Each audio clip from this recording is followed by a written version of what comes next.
ஆங்கிலேயரை எதிர்த்து ஆயுதம் ஏந்தி போராடிய முதல் பெண்மணி வேலுநாச்சியார் ஆவார்.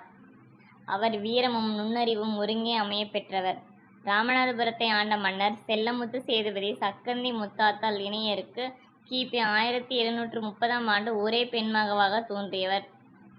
வேலுநாச்சியார் பெற்றோரால் ஆண்வரிசை போன்றே வளர்க்கப்பட்ட ஆயுத பயிற்சி முதல் அனைத்தையும் கற்று தேர்ந்தார்.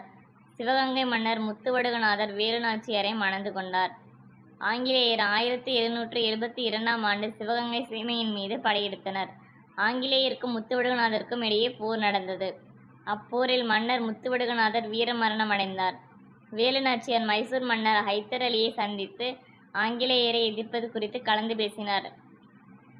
அவருக்கு உதவ விரும்பிய ஹைதர் அலி 5000 படை வீரர்களை அவருடன் அனுப்பினார்.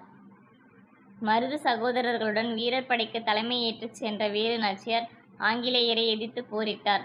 அப்போரில் கணவரை கொன்றவர்களை வென்று 1780 ஆண்டில் சிவகங்கையை மீட்டார்.